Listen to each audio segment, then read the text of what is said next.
There's a whole body of research that I find that we don't really talk about a lot that really does sort of name the fact that this isn't, the inability to stick to something like that, whether it's Weight Watchers or intermittent fasting or, low carb or whatever, is not necessarily, it's not an individual failing.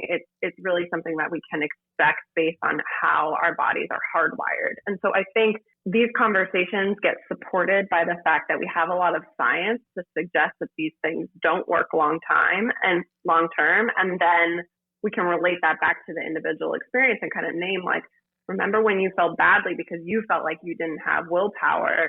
That was more so related to your body's response to restriction and these rigid rules. It's not you, it's the program. And it doesn't matter which program it is, kind of how it shows up. Our bodies are going to resist what feels like restriction because it's really a protective mechanism. We are Gold Ivy, a health company dedicated to simplifying health and wellness. The industry is lacking the honest experience and grit required to overcome the struggle, and we're here to fill that gap. You decide what works for your daily life and how to transform our lessons into your gold. Join us on the fearless pursuit of self-discovery and growth. This is Ivy Unleashed, a Gold Ivy production.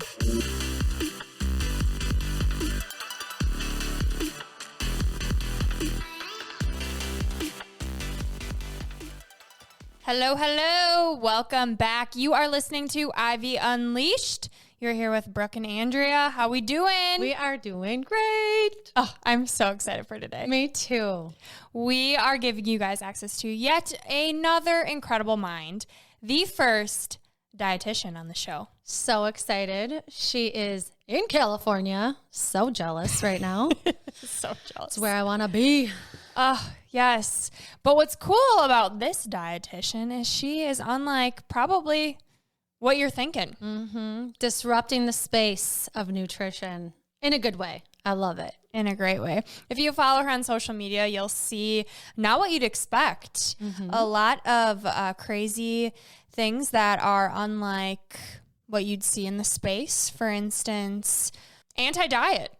And it's not what you see when you're watching TV and you see commercials about food at all. At all. Which leaves you kind of confused. Mm-hmm. So we have a lot of questions today. A lot of questions. Should we dive right in? Yes, let's do it. So our guest today is a registered dietitian, certified intuitive eating counselor, and has a master's of science in nutrition. Yes. Welcome to Ivy Unleashed, Kathleen Meehan. Hi, thanks for having me. You're welcome. Thank you so much for being here. How are you doing? Good. I am good. I'm really happy to be here and talk to you. Yes, we have lots of questions. Should we just dive in? Yeah. As our listeners know, I struggle with food. Mm-hmm. Figuring out what my body wants, what it likes, what it doesn't. Food is huge, not only for me, but for a lot of our listeners and anyone in the space. So, Kathleen, I'm curious. Can you tell us about how you got into intuitive eating?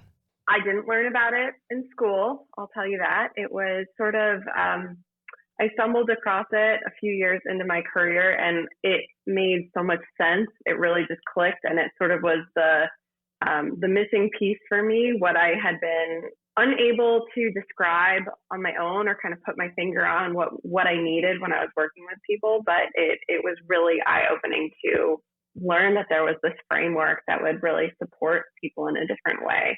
Can you tell us about that framework? I'm so curious how you go to school, you become a registered dietitian, and then you have this and kind of how that works together.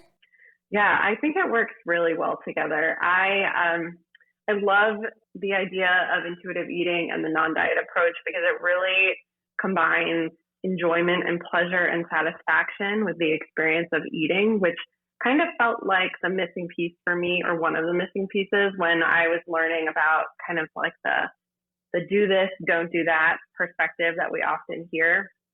And I really just appreciate that it's more about listening to your body than listening to the external rules or suggestions or beliefs that so many of us have when we think about food or how bodies should be.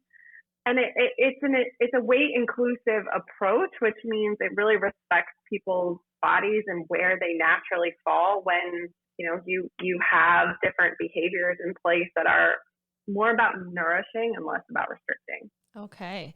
And just for people that don't really know what intuitive eating is and what that would look like to become certified in it, what is it that's kind of the basic framework of how you become a coach or how will you become a certified, instructor on this? The certification process is through two dietitians, Evelyn Tribbley and Elise Resch, and they literally wrote the book on intuitive eating years ago.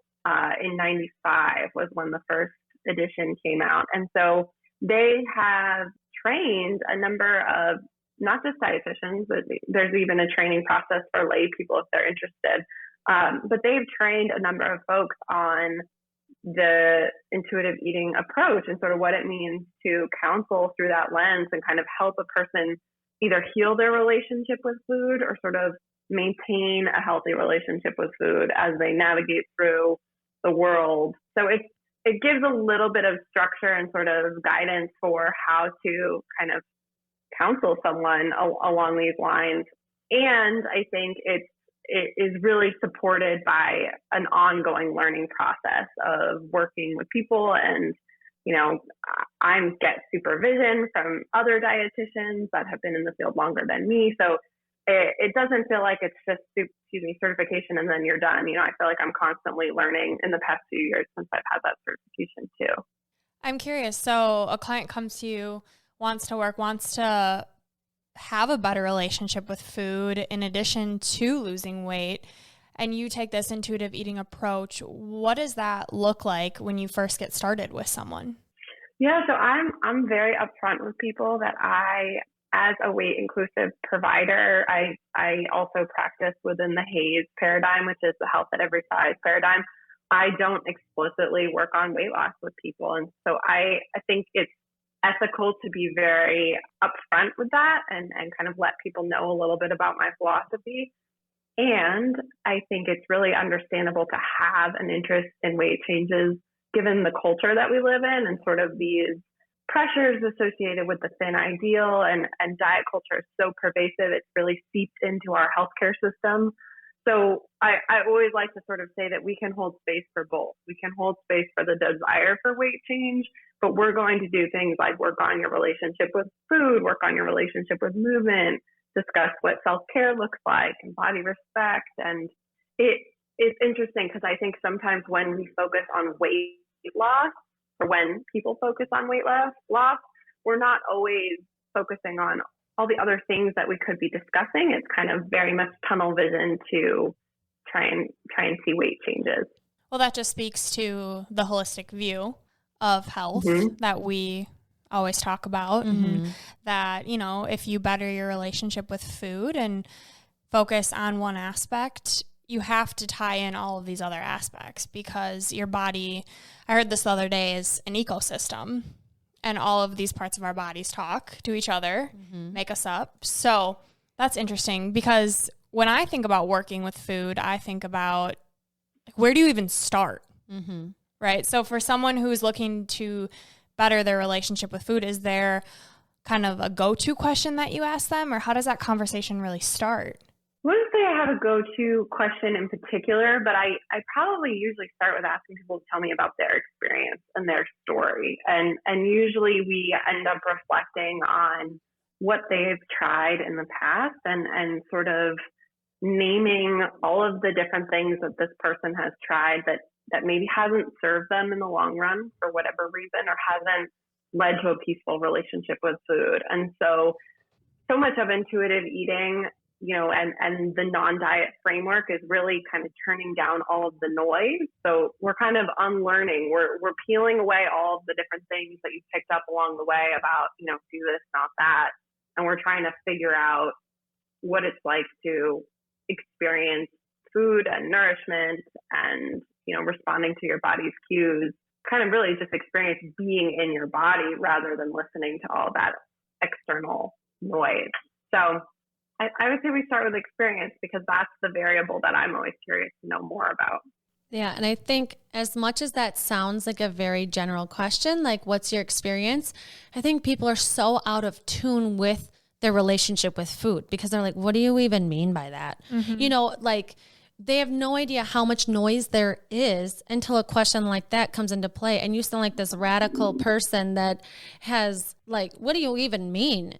And it's just, it's in our face so much, you know, it's every commercial, every other commercial. And all of my clients have all of these different things they're trying. Oh, have you heard of this new app? Have you heard of this? And I'm like, there are so many apps that I can't even keep track of having to weigh in every day, having to track everything you're eating, having to put things in a bucket, whether it's good or it's bad, or it's healthy or it's unhealthy. And it's just the way of life in America almost, where we don't even realize it's happening anymore. And so I would love to hear your take on the multiple apps, the multiple commercials, the avenues that are big and trending, and whether it's intermittent fasting, whether it's Noom, whether it's Weight Watchers, whether it's all of these things that are flying at us nonstop.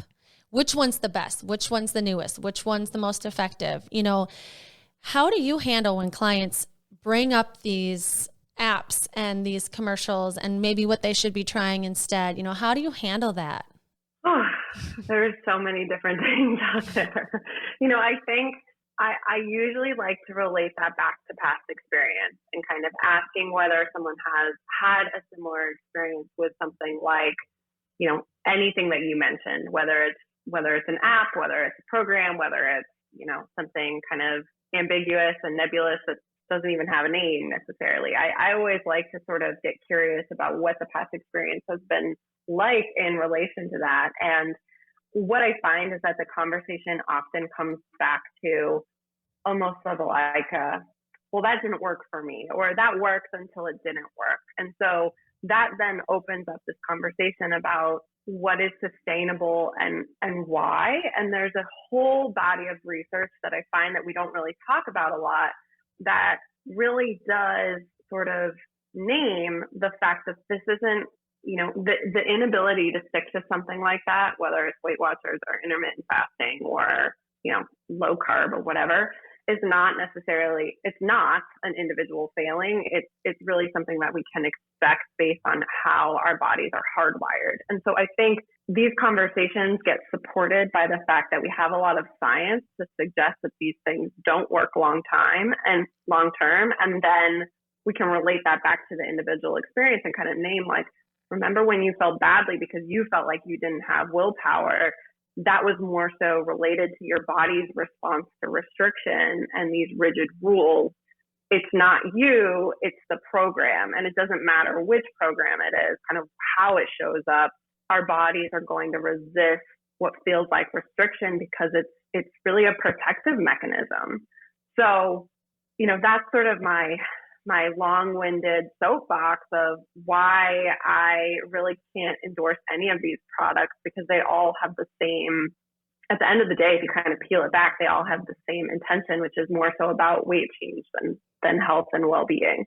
And also money. Mm-hmm. Money. Yeah. Trying to sell you. It's $72 billion industry. Right. And that's what makes me worried for my kids growing up in this world. Like, why can't we put money behind that instead of restriction? Why can't we put money behind sustaining healthy efforts, right? And that's tough too, because that's gray. Mm-hmm. You know, it's healthy to indulge when it's your kid's birthday and they want a cake. Eat it, right?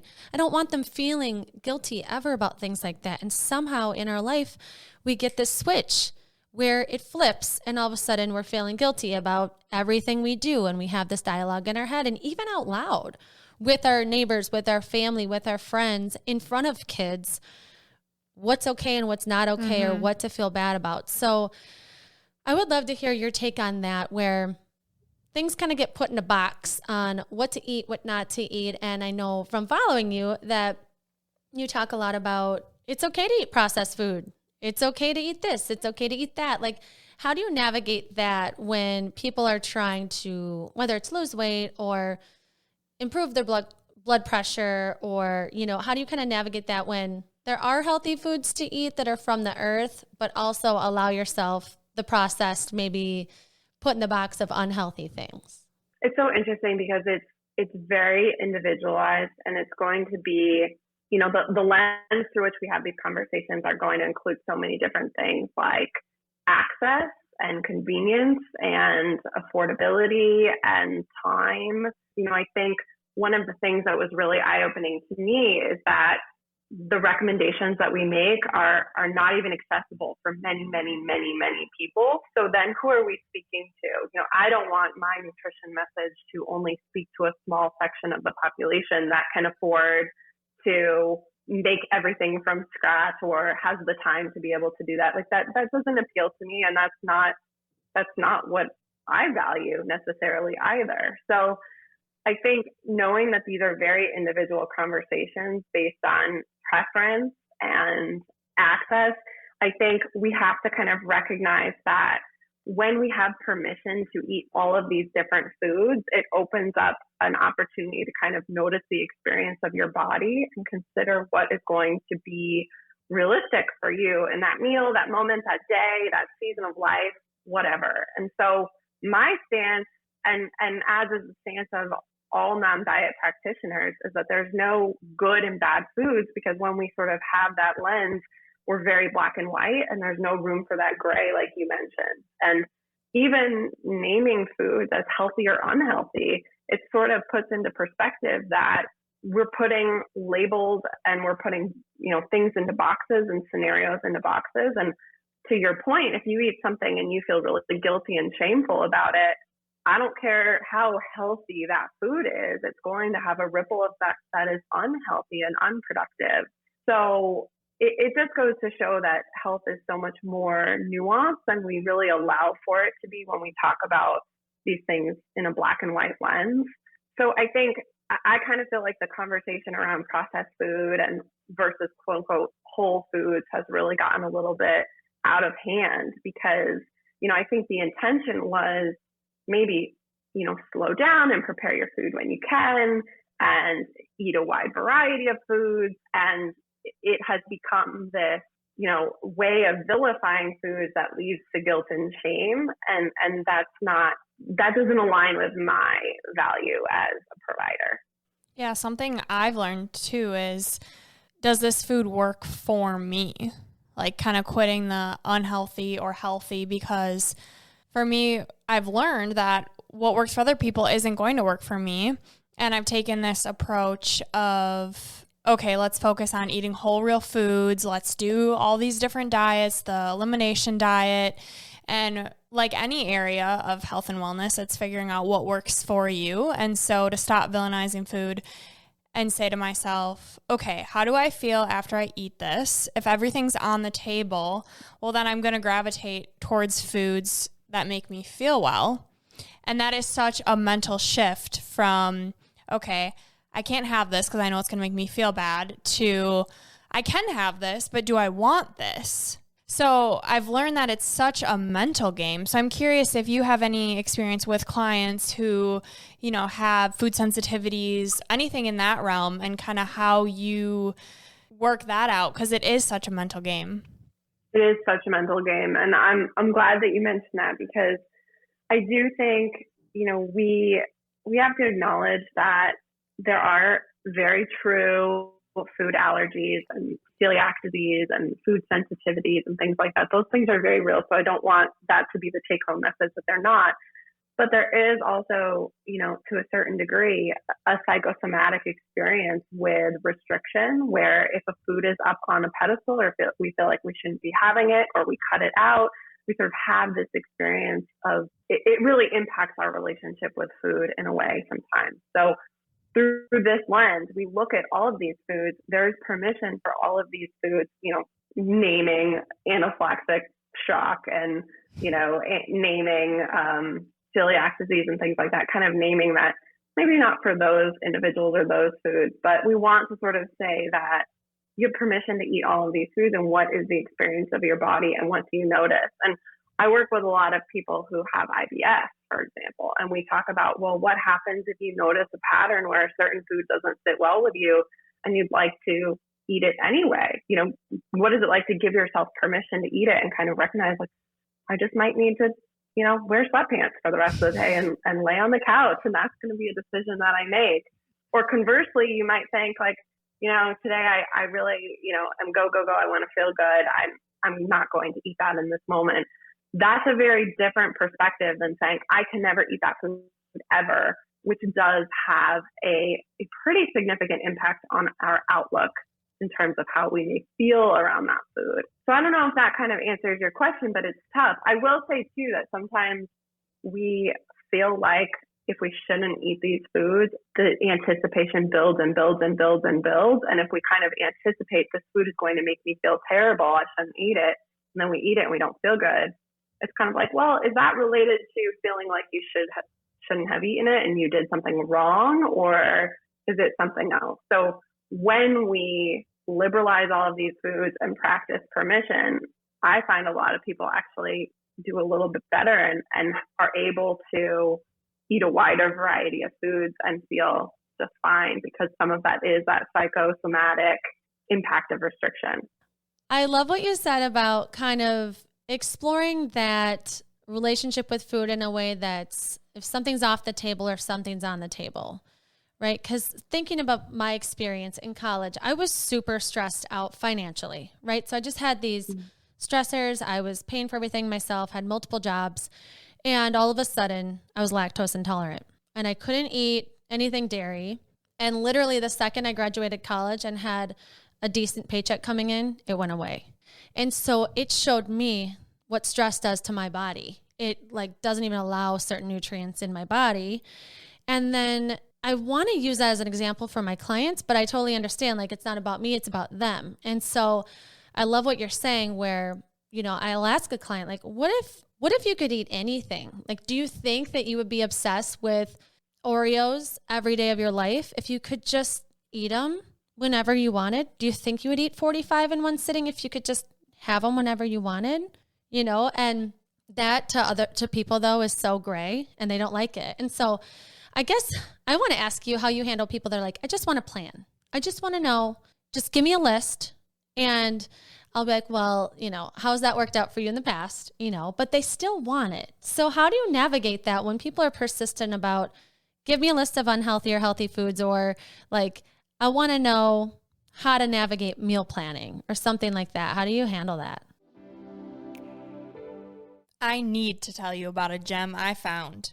As you know, my body has been experiencing some crazy symptoms for years, including pain and anxiety. I started using Raleigh's Hillside Hemp Full Spectrum CBD oil, and it has been a game changer. Ooh, tell me more. How do you use it? So easy. Just use the dropper that's connected to the cap to select 0.5 to 1 milliliters of the hemp oil. Lift your tongue, squeeze the dropper to empty the pipette, and hold the oil under your tongue for 60 to 90 seconds before swallowing. You can use it once or twice per day. I personally take it once in the morning and once at night. I also love that it doesn't leave an unpleasant taste in my mouth like all the other oils I've tried. That doesn't surprise me at all, because I know the owners of Raleigh's Hillside Hemp, Lauren and Kyle, and they've been farming organically for over a decade now. Everything they grow, including their hemp, is exclusively grown at their farm. The flowers are hand-harvested, hand-trimmed, and slow-cured, creating a higher quality, more effective, and better-tasting product than anything mass-produced. I know Lauren and Kyle at Raleigh's Hillside Farm use the CBD oil themselves throughout the farming season to help recover from long days, because it's great for muscle recovery, mellows their nervous system, and aids with sleep. Lauren and Kyle care a lot about their community, and they knew a lot of people were turning to CBD and hemp-based products as a solution to anxiety, stress, insomnia, hormonal imbalances, and chronic pain. They also noticed that the market was flooded with low-quality, substandard, ineffective products. So they decided to create a CBD product that had the level of quality, integrity, and nourishment that their community deserved, just like they do with their CSA.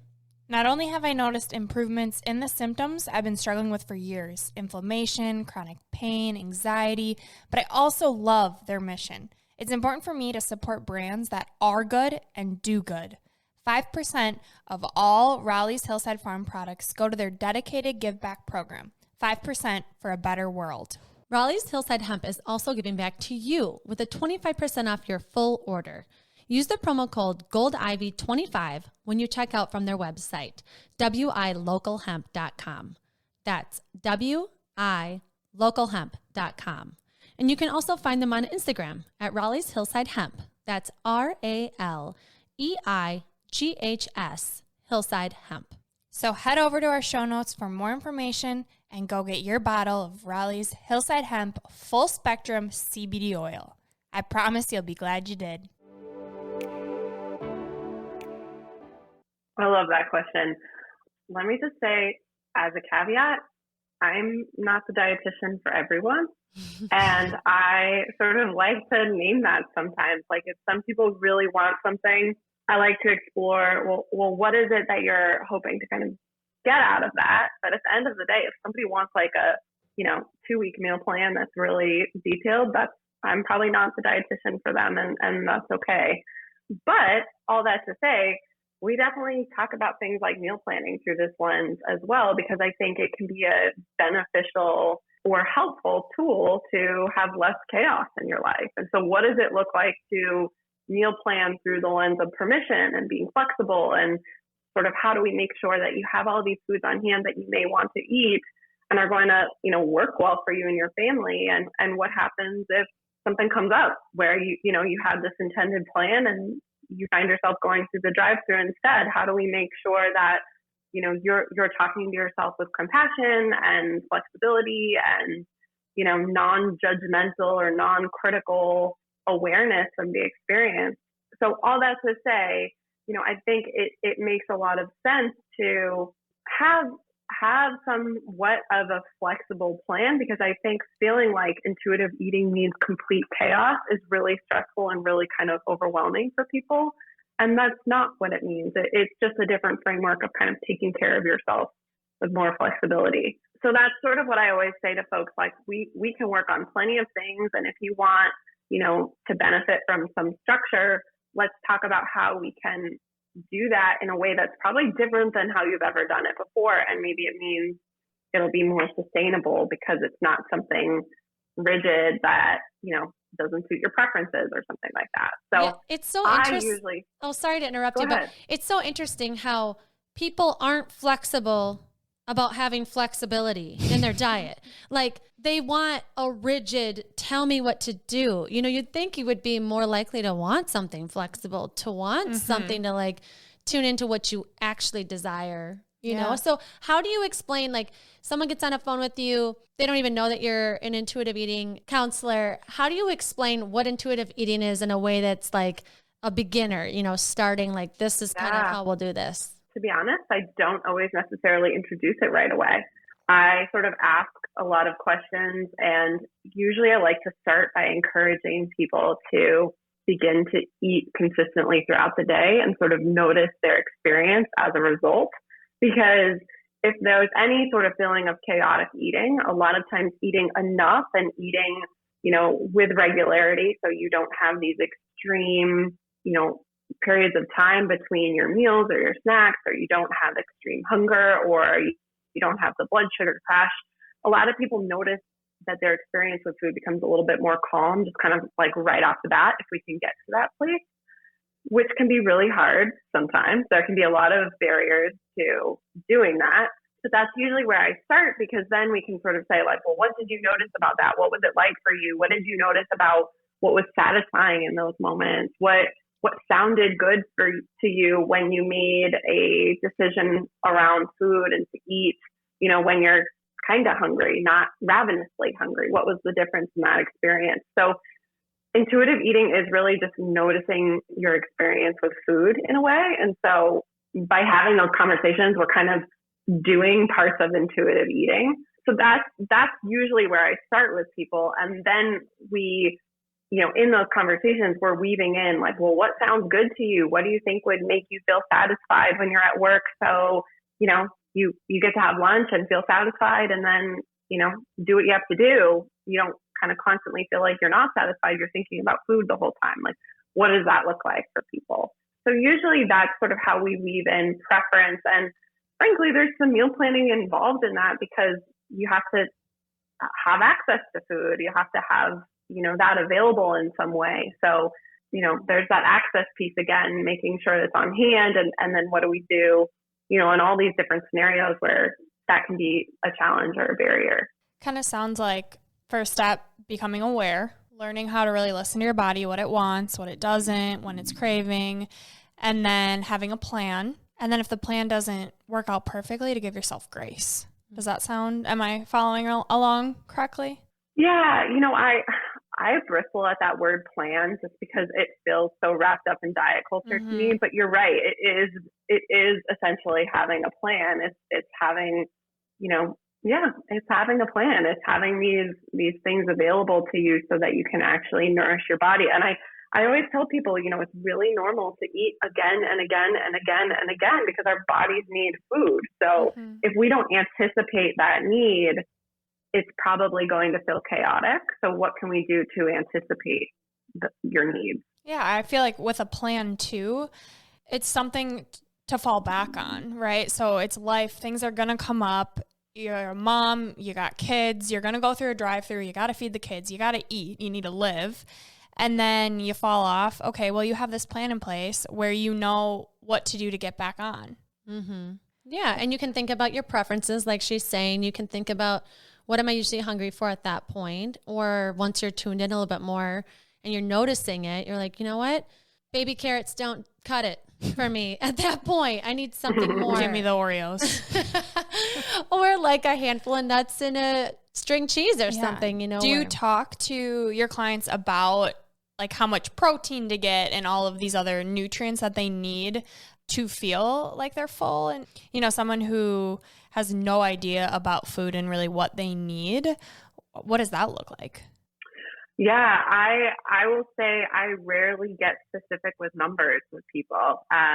We don't do calorie counts. We don't do, macro counting or anything like that. But from 10,000 foot view, we do talk about what do satisfying meals look like for you. And usually they include different combinations of the macronutrients. So kind of encouraging people within that, eat consistently throughout the day. How are you also including carbohydrates and protein and fat and produce, and what does that look like for you?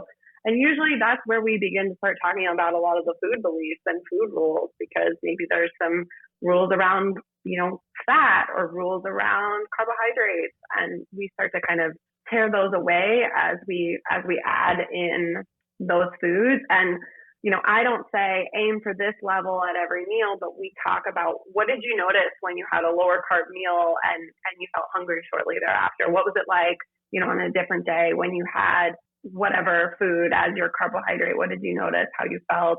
And it's really tweaking based on the individual experience, because my perspective as a dietitian is there's not any one right way for every single person to eat. So if I'm saying, you need this percentage or you need that percentage, it feels like it's a little bit too fine-tuned rather than based on their reality or their experience. So why do you think those percentages are even a thing? Good question. I think we have wanted to research the quote unquote best way to eat for a long time. And that's the lens that we've kind of looked at food through. And as a result, we've created these percentages and things like that. And, I do think you need a lot of carbohydrates in your diet. I do think it's important to, have that be one of the primary or the primary nutrient in your body. And I don't know how helpful it is for people to have numbers in their heads or to be tallying that. It seems like it requires a degree of micromanaging that isn't always helpful and isn't always necessary. Mm-hmm. Yeah, and our culture is so much about calories. People don't even know what a calorie is, actually. When they say these random numbers of, well, I want to lose 10 pounds this month, I will break that down and I will say, do you know how many calories that is to remove from your diet or to have to burn? Like, that's not even realistic. And I have to say it in a way that's more gentle, but people get these ideas of, oh, I got to cut this out and I got to lose this amount of weight. But in reality, cutting out 500 calories a day for a week will reduce 1 pound, right? And to think about cutting out 500 calories, depending on how much you're eating, right? But just to think of that alone, of thinking of my day, how I'm going to start is thinking about what I'm taking out, what I can't have, like how depriving and terrible. And to find the time and to track everything. It's tough because people do have weight goals or people want to be healthier, and I am here for it. I want to help you too. But it's so important to acknowledge how you feel and what you're going to put into your day. And I can't stress that enough with people, where what are you going to eat? Let's talk about what we can have abundance of at any point that won't give you the guilt or the shame. Like, what could that be? What could you eat a lot of that wouldn't give you guilt, you know? And so that's kind of how I navigate it. And I know that, you know, every coach is different. And I would love to hear more about how you navigate someone that is really talking about cutting out, depriving, reducing the calorie, knowing their basal metabolic rate so they can cut it down. You know, how do you navigate that, or what kind of knowledge can you kind of share that you know about the destruction of that? Yeah, I think to start all of this, I always like to lead with individual autonomy. You know, autonomy is a real value of mine. I think everyone can do what it is that they like. And I also think it's important to share with people that weight science is very complex, and we've kind of oversimplified it to sort of say it boils down to calories in, calories out, or, you know, exercise and nutrition and all of that. I think a lot of people have a lived experience of struggling with that, where maybe it works until it, you know, doesn't work. And so I always like to, you know, echo their lived experience and bring in some of the research that shows that, you know, when we restrict, our bodies view that as a threat. It's sort of like our bodies can't determine this is intentional weight loss versus this is a famine. And so at a certain point in time, we see that there are these adaptations, whether it's related to hormones or stronger cravings or however it sort of shows up, your metabolism slowing down. We see that your body begins to fight back as a means of survival. And I don't know if y'all remember, but I think it was like 2015, 2016, there was this big study about The Biggest Loser and the individuals from The Biggest Loser. And it really highlighted, not for the first time, because this research has been around for a long time, but it really highlighted these metabolic adaptations with weight changes. And what do we do about that? We don't have an answer. There's not really a solution there. And because of the challenges that a lot of people experience with weight stigma and the experience of weight cycling, you know, that weight regain and loss again and again and again, I try and steer people away from that, because it does impact your metabolism and your health long term to be fighting with your body like that. And those are really hard conversations to have, because again, we live in this wider culture where there is pressure at every turn to see weight loss.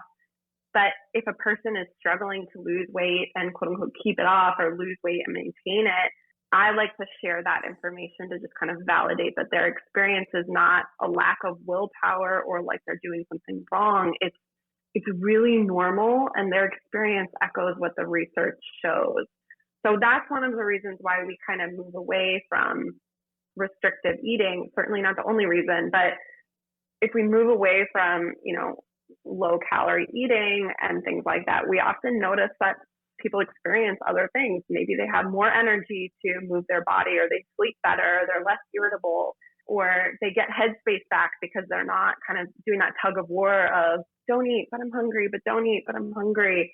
And people sort of realize that there's value in that. And I also have to name, I have thin privilege, and so this is easy. If a person is trying to lose weight to gain more privilege in the world, it's really, really hard to have these conversations. And that's why we have to have compassion and honor autonomy.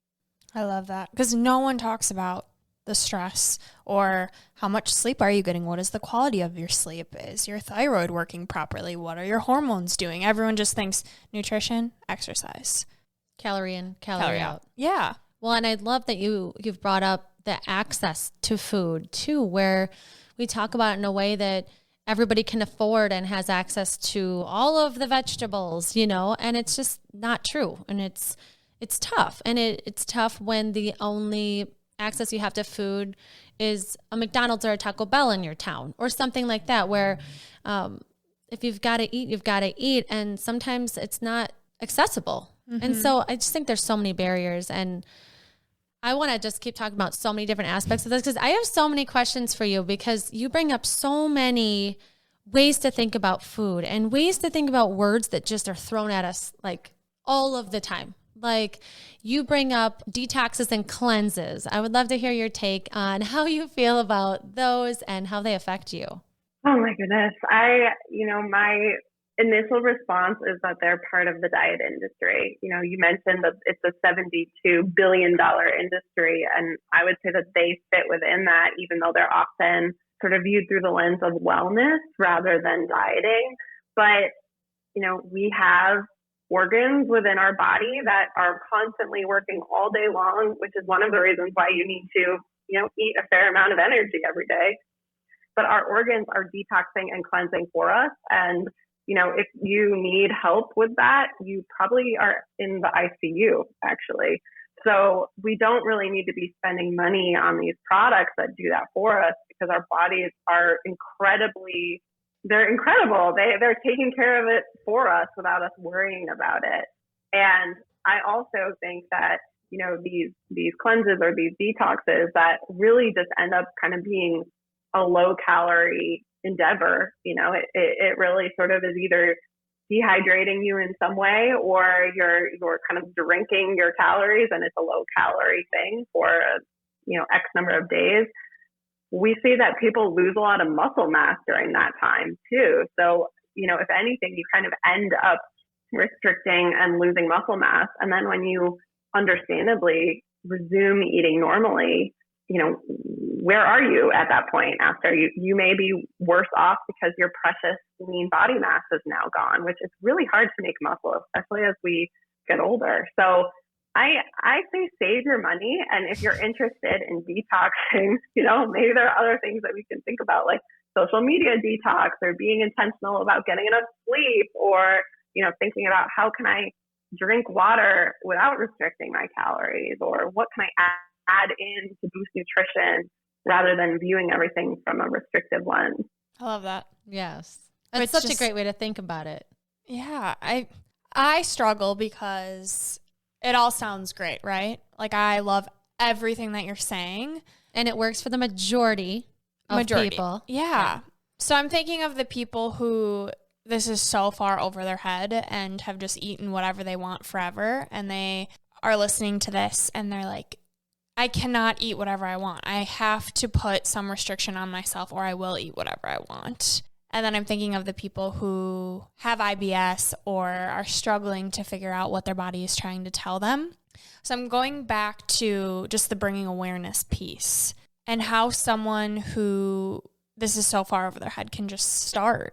I want to sort of honor that if anyone is feeling like this is so overwhelming, or this is so vague, or like, what is she even talking about? I want to hold space for that, because I know that this can feel so out there almost. And I think, to your point, we want to honor starting with awareness, and not from, I almost feel like mindfulness has been, hijacked by the wellness industry in a way, in a negative way, not even from that sort of lens where you have to do it perfectly, but what do you notice about your experience? Because intuitive eating is, it's the set of concepts essentially that provide both permission and attunement. So oftentimes the missing piece of, intuitive eating is eat whatever I want.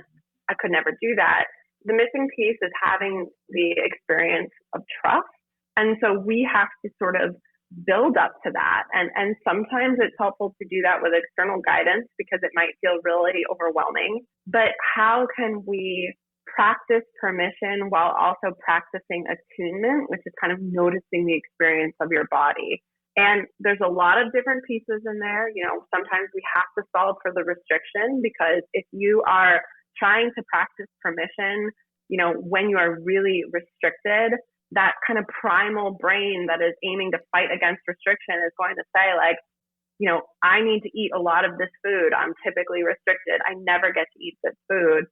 It feels very chaotic. So there is a sort of systematic approach to making sure that your body is well nourished before you just dive into the permission piece to prevent that chaos. But everyone is different. Everyone sort of needs a different approach, which again is kind of like why this is so touch and go. And I don't view myself as the expert. I kind of view myself as, what is your experience? You're the expert. What do you feel like we need to start with, if that makes sense? Yeah, and it is so overwhelming to have someone like yourself or a coach, anyone to not so much hold your hand through it, but to tell you this is normal. What you're experiencing is okay, because the game and the narrative that goes on in your head when you begin to revamp this relationship with food is crazy. Well, and I think that people don't know what to ask themselves during this experience. Yeah. So the value of a coach, I think, is it's insane. Like my coach, Kara, asks me questions I never ask myself, and so I just think if you don't have a coach, maybe Google some intuitive eating questions that you could ask yourself. I'm sure if you type this in that there would be some things that come up, or following you on social media makes me have all kinds of questions I've never even asked myself. I think we talk a lot about who do you follow and what message are they sending you? What does that make you feel when you're following this person that has this specific meal plan of things that you don't even like? Yeah. Like, I'm not going to eat anything that's white and creamy, period. Like, quit telling me that that's what I should eat because I'm not going to eat it. And that's no okay. Sense. Yeah. Because you don't like it. You don't have to do anything you don't like to do. Yes. But everything is nuanced. I think it's so important. But I also think that there's something about food that's different than any other topic in health and wellness. I think like the trust that you're talking about. When it comes to exercise, it's so easy for me to trust myself that I'll stay in shape. If I take a day off, I don't feel like I'm not going to be in shape. You know what I mean? Like you take rest days, right? You take days off and you know that on Monday you're going to be back in the gym or you're going to be exercising or whatever. And so I'm kind of tying it to food now. Like if I have some pizza, it doesn't mean I'm going to gain 6 pounds back or I'm an unhealthy person if I allow myself this rest day or this day to like just eat what I want. See, but then there's me who I allow myself to eat pizza and I look 6 months pregnant and got to put the sweatpants on. So it just shows, though, that it's different for everyone and that what you're reading, you can read it, but you don't have to fully take it on. Right. Or believe what you're reading. It doesn't apply to you because it's not your experience. Yeah. Do you have any experiences like that where you're hearing what someone else's experience is with food and you're like, that's absolutely like, that makes no sense. That is not me. Like, I will just disregard this even though it's from a scientific journal or something? Totally. I think that's one thing about intuitive eating is that it really does help you build trust in your own experience. So then everything that you take in, you sort of see through the lens of how would that work for me? Or, that wouldn't work for me at all. That's not for me. And so it just kind of means that you value all these snippets a little bit less. Like if you see this new like crazy diet on the evening news, but this research study came out, you're kind of like, okay, that exists, but I don't need to do that because that doesn't sound good to me or that's not going to serve me well. And, as I'm saying that, I feel like I need to plug, like, this is an evidence-based approach, and there is so much research to show that practicing permission and kind of healing your relationship with food leads to improved health. So just because you are sort of saying, like, I'm not going to engage in that, doesn't mean that you have worse off health. Like whether you're kind of considering health through a subjective lens or objectively through biomarkers like cholesterol or blood pressure, whatever, we see improvement in the research that has been done. So it's this interesting paradox of investing less in, the sound bites of you have to do this to be healthy, and you actually end up a little bit healthier, which is really kind of fascinating to people. And I also have to say, like, if any of this sounds like, whoa, that's way too much, like there's books, there's tons of research. If you're a research person, like there's so much to kind of dive in more about. So I almost recommend anyone who is sort of like, to see what other resources are out there and kind of learn a little bit more about this, because, you can't talk about a paradigm shift in 45 minutes or however long we've been talking. Yeah. This is complicated, and I believe in it for everyone if everyone is interested in it. I think a good place to start too is following you on social media. With that being said, where can they follow you? What are your social handles? Thanks. I am on Instagram. I'm the RD nutritionist on Instagram, and I'm also on Twitter at Kathleen RDN. And most of my content, if you see, shows up in both places because I have my own personal and professional goal to spend less time on social media. So it's not a visually appealing Instagram, but it will get you to think. Oh, it's informative Hopefully. for sure. Yeah. And we'll plug those on the show notes and all of our socials as well, because highly, highly recommend. Yes. So I'm curious about how you feel about how us as a culture, especially in America, have lost trust in ourselves. Obviously, there's commercials, there's ads. I get it. It's everywhere. And I know that's a big part of it. But how are all these other countries that also have access to the internet and TV, how do they trust their bodies more than we do? How do they get more variety of food and trust what they know is true to them more than we do? I have to say, I don't know that I feel like this is just an American issue, although I will say diet culture is incredibly strong here. I think that it's interesting when you learn about these different paradigms, because if we kind of come back to like, where do these things originate, the answers are really complicated. It's not just the companies that wanted to make money. It's kind of based on different beliefs around what constitutes a hierarchy of bodies and how to kind of conform to that. So it sort of opens up a whole can of worms to really recognize that diet culture and therefore the inability to trust your body is related to all of these wider systems that need disrupting as well. That sort of says there is a hierarchy of bodies and certain bodies are treated better with respect. And so it honestly, there's roots to racism with all of this. So I think learning about that is really eye-opening and kind of helps us also recognize that this probably doesn't relate to our values in any way whatsoever. And I think that can sort of be a missing piece for people as well, because these are all things that we have learned, basically. So I don't think it's an American issue. And I also think it is maybe there's unique elements to that, given that there is kind of a hierarchy and social structure I think as it relates to bodies. Like you're saying, it's multifaceted. I think when you follow you on Instagram, there's so many different ways of looking at it and how it affects us. And I love that. And so I'm curious too, how you got into this space. Like, you're obviously very intrigued by it and you explore different areas and ask different questions and really just open up a ton of discussion on this. People love following you. You can tell, you have a lot of engagement, and it's fun to even read what people are commenting on from what you post. Sometimes it's polarizing. Sometimes people are like, hell yeah, thank God someone else said it. You're super ballsy, and I love it. I love that you say how you feel, because I just feel like people are kind of scared to say how they actually feel. Yeah. By the messaging. And so how did you kind of get here, and how did this become your passion? Oh my gosh, how did it become my passion? I think I've always loved and celebrated food. I grew up in a family that really celebrated with food, and food is just a joy and it's so communal.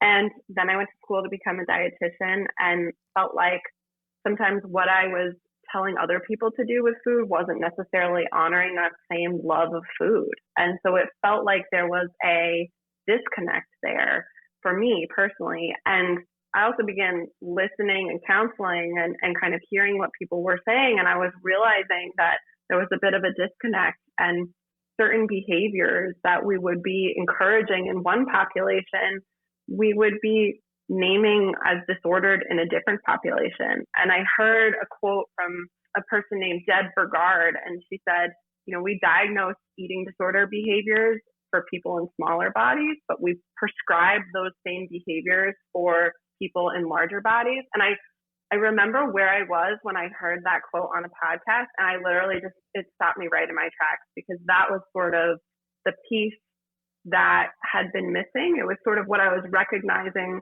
that really I felt a cognitive dissonance over. On one hand, if someone is excessively exercising, we sort of get concerned about that if they're in a smaller body, but that's what's praised in order to maintain weight change for folks in larger bodies. And so, that's just one example, but there are many. And that felt really unjust to me. So it was sort of this process of determining like what aligned with integrity for me. And once I learned all of these things, I felt like I couldn't keep practicing the way that I was. I kind of felt like things had to really change. And I feel like I'm able to use my platform to name these things and direct people to resources and other people who are really, have been doing this work for longer than I have. And I like to be a little contrarian, You are a powerhouse. I feel like I just want to encourage you to keep doing what you're doing, because you could be saving people's lives with exactly what you're talking about, this disordered eating. Like, it's so huge. It's just like all of the messaging kids are getting, it's so confusing. And if we just celebrated food, and that's what Nellie said too. Nellie was on here talking about intuitive eating, and she was saying that as a kid, she loved food. They just ate it and they enjoyed it. And there's just something about the freedom of that a lot of people don't even know. They've never even experienced it. And so your messaging is super powerful. I just want to encourage you to keep doing what you're doing on social media. Yeah. And what speaks to me is it's so overwhelming. I'm so overwhelmed. And you're just validating that it's normal to be overwhelmed, because look at all of these things that are being thrown your way and how the hierarchy of it's not on you. You have to figure out what works for you and stick to that and trust yourself. And it's a process. It's not an overnight thing. But the more that you gain that trust in yourself and with the decisions that you're making, you're going to feel better. You're going to be less stressed. Yes. And you're going to be able to do whatever the hell you want to do because it's true to you. Yes. I love it. Well, thank you so much, Kathleen. This has been great. Do you have any last thoughts that you want to leave our listeners with? I feel like you guys have given me this opportunity to share so much. I'm really thankful. I would just say, practice giving yourself permission. Practice and see what it's like and what you notice. And, eat enough. Eat your carbohydrates. Yeah. That's my message. I love it. Well, Kathleen, we leave our audience with 3 gold stars. So these are takeaways. Would love to know what you'd like to leave our guests with. Your top 3 takeaways. I would say eating consistently throughout the day is one of the best things that you can do for your body. Stressing about food is stress on the body.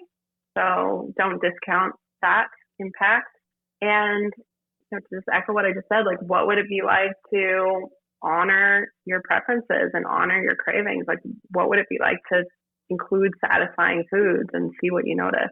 Oh, so powerful. Mm-hmm. Okay, our next segment is Unleashing Ivy. So these are our rapid fire questions. Are you ready? Okay, I'm ready. All right. What's one thing you do to center yourself? Listen to music. Oh, I like it. When you're really struggling with the messages diet culture is sending you, what's one thing that steers you in a positive direction? Oh, I think getting off of social media, kind of putting down my phone and stepping away. And I've been taking social media breaks on the weekends, and I find it has been helpful during the pandemic for me to do other things. All right, and last question. What's one thing you wish you would have known sooner? Oh my God, one thing. One thing I would have wished I had known sooner. I wish I learned about this in school. Learning about this requires a lot of unlearning, and that includes my education. So I would have loved to have been introduced to these topics sooner. Well, hopefully one day this topic is in the books. Yeah, it's happening. There are some RDs to be who are really sparking important conversations in the classroom. So they are true. I'm going to say badass. You can say badass. That's like our favorite word. Thank you so much for being here, Kathleen. You are so inspiring, and just every time I look at your Instagram or hear from you, it just makes me question so many more things. And I want to channel your badassery of not listening to everything you hear and tuning into what that means for me. And how to love food more and enjoy it. And so thank you so much for being here and taking your time to be on Ivy Unleashed. We really appreciate it. Yes. All right. And our last segment today, your piece of gold. To paraphrase Deb Brigard, recognizing that the behaviors we diagnose as disordered for folks in smaller bodies are the same behaviors that we encourage for those in larger bodies. And that feels wrong. This is Gold Ivy signing off. Listen to your truth and go chase your gold.